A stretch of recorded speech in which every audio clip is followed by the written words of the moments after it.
क्या क्या खूबसूरत बात की है शायर ने कि आपने वहां खाया और आपने पहले खाया भी लेटे हुए, और जैसे ही वो वही साहब ने घसीटा अपने आप को एक लाश नुमा किया और वहीं पे आप सो गए।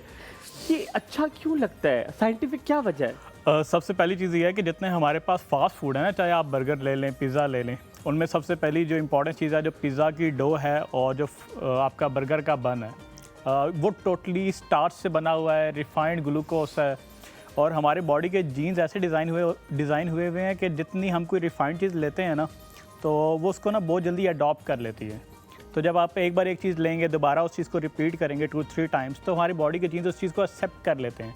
उस एक्सेप्टेंस के बाद सबसे मेन चीज़ क्या होती है कि आपको क्रेविंग्स डेवलप होना शुरू हो जाती हैं, आपको वो खाने का दिल कर रहा होता है।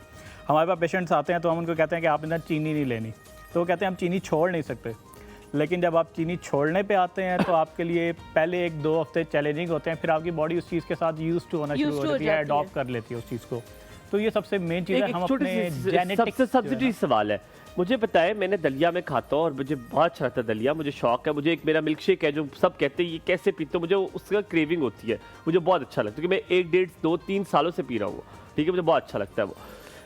बात ये है कि जब भी मैं उस एक आउटलेट है उसके सामने से गुजरता हूँ, मुझे मौत वाक़या हो जाती है कि ये मेरे पास आए, ये सारा खाना मुझे दे दे। Why do they put something? क्या हमारे कोई चिकन ऐसे, वाले? हाँ, हमारे कोई ऐसे हार्मोन्स हैं कि वो एक्टिवेट हो जाते हैं, उससे कोई हैप्पीनेस मिलती है? क्यों हमें वो इतना पसंद है? बच्चों को भी पसंद है, बच्चे उसमें डुल जाते हैं, क्यों?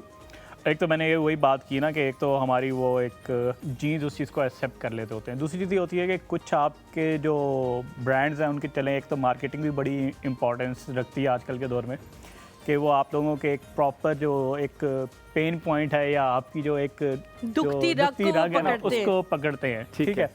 तो आप जब कहीं से गुजर रहे होते हैं और वहाँ पे अगर आपकी मर्ज़ी की कोई चीज़ है, तो ऑब्वियस सी बात है कि हमारी बॉडी के अंदर डिफरेंट हार्मोन्स होते हैं जो हमें एक प्लेयर देते हैं और जो हमारे इमोशंस को कंट्रोल कर रहे होते हैं। तो वो उस चीज़ को फिर आप अट्रैक्ट करते हैं और उस चीज़ की तरफ मूव ऑन करते हैं। अच्छा, तो ये बहुत- चीज़ इंपॉर्टेंट जिस है। तरह हुमायूं ने पूछा कि बहुत सारी चीज़ों की जो है हमें क्रेविंग्स होने लग जाती हैं, ये क्रेविंग्स अगर देखी जाए तो बच्चों में सबसे ज़्यादा होती हैं। इसीलिए साइंटिस्ट जो हैं वो अब रिसर्चेस आना शुरू हो गई हैं कि जितनी लेट आप उनको इन चीज़ों से एक्सपोज करेंगे उतनी उनके अंदर क्रेविंग्स वगैरह कम होंगी, क्योंकि 2 साल तक तो वैसे ही कहते हैं कि इन चीज़ों से एक्सपोज नहीं करना चाहिए। लेकिन अगर ज़ाहिर है बच्चों को कट के भी नहीं रखा जा सकता, अब वो आगे उन्होंने स्कूल्स में जाना है, इसी किस्म की बातें होती हैं, मैंने कल ये खाया, तुमने क्या खाया, ये सारी चीज़ें। अब अगर वो कहेंगे हमने तो कभी ये ट्राई नहीं किया, तो उन्हें समझा जाएगा कि जी ये शायद अफोर्ड नहीं करते, या वो अफोर्डेबिलिटी का इशू आ जाता है। मुझे बताएं कि जो बच्चों की क्रेविंग्स हैं इनको कैसे रोका जा सकता है? क्या घर में ऑल्टरनेटिव्स उसके बना के दे दिए जाएं तो वो क्रेविंग्स रुक सकती हैं या नहीं? एक दफ़ा आपको इस तरह Good की question. क्रेविंग्स शुरू हो गई तो फिर नहीं रुकेंगी बच्चे। एक सबसे इंपॉर्टेंट चीज़ है जिस चीज़ के ऊपर आजकल बहुत ज़्यादा फोकस किया जा रहा है और डिफरेंट उसके ऊपर प्रोग्राम्स भी चल रहे हैं, that is the 1000 days nutrition. जब बच्चा पैदा होता है ना, तो फ्रॉम जो प्रेगनेंसी से टाइम पीरियड से लेके उसके जो 2 इयर्स तक होते हैं, जी, जो first लैक्टेशन का 1000 फेज days। होते हैं, तो वो 1000 डेज़ ऑलमोस्ट बन जाते हैं। तो 1000 days are very important in this scenario.